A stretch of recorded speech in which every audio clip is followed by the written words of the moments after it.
Well, good afternoon, Steve. How you doing today? Carter, I'm doing well. How are you? Good. Well, we've been buddies for a long time now, and a lot of fun community stuff you get to do. I know you're big on helping the St. Louis area and doing fun stuff. Tell me, how long is it you've been kind of on this passion for what you do to help the community? You know, I moved here in '94, and after college at UMSL, I've done something customer service related for 20 plus years now. A couple of years ago, when I got into starting my own business and all, it gives me a little more freedom to make my own schedule and get more hands-on and work better hours to do things that I'm more passionate about. So why is it you decided to take the route you are now and really help the community doing what you're currently doing? I feel like in insurance, a lot of people are blindsided by the media. Cheaper, faster is better. When it's not, when you truly need the protection, a local agent, a local presence, somebody taking the time to go over what you do and don't have just makes a world of difference when you need it. If you never need it, then cheaper is better. But heaven forbid you actually got to turn in a claim of any sort, be it on your home, your car, or the overall protection of lives, which is a big part of what we do. Sure. What's your passion? What is it that makes Steve Renfro wake up every day? I love networking. The more people I know, the better. And I love going out, and I don't leave a store or a coffee house or a library without knowing somebody new.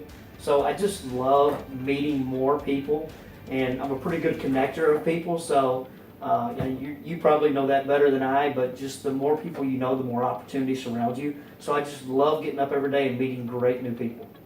That's cool. Yeah, I've seen the way you operate. You're just a super friendly guy, positive perspective on life, and that's why I think you do real well. What is your community reach? What do you feel like you can do to most impact the community?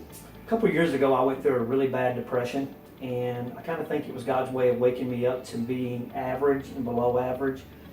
Ever since then, I've kind of looked back and I've come out of that and I've come out with some momentum, but it helps me really to relate to people that are in bad times. And I feel like He opens up the path for me to run across those people that, you know, it's hard to relate to certain things unless you've been there. And I find myself on a regular basis now running across people that are really down in a valley, be it they've lost their job, personal relationship type stuff. And I feel like I've got a way of connecting with them and sharing my story and saying, you know, it will get better, but you've got to it's going to take some time. I mean, it's really time really heals all, but you can get through this, and I feel like that's probably my biggest connection. Yeah, you and I both share something there. We've had to overcome some adversity in life, and that's just part of life, isn't it?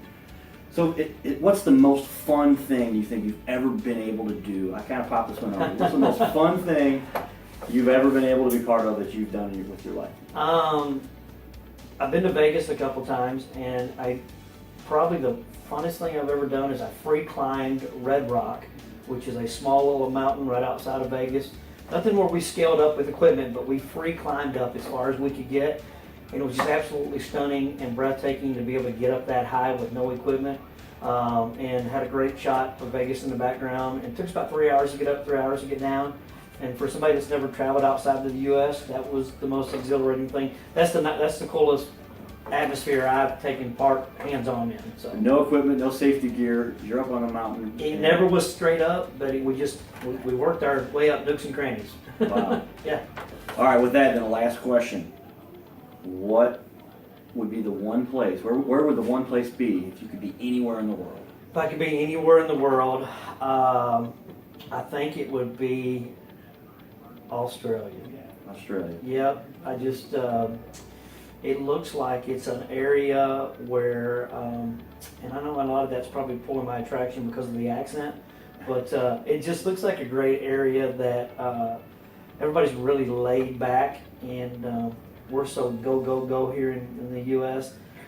It's probably not the only place I would pick, but I would say that Australia is in my top 5 on places that I have not been yet that I would like to go spend a week and travel and see how their culture and lifestyle is a little different than ours. So. All right.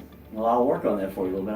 I might have an answer for you, mate. I think you probably would say that, yes. All right, that's it. Well, thanks for your time, Steve. We're going to put this up on the Cardinal Cowboy Show. Appreciate you meeting with us. And thanks for all you do in this community to help make the world a little bit better place. Thanks, Carter.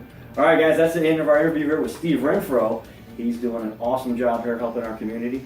And we'll be back with our next guest here in just a few minutes. Giddy up!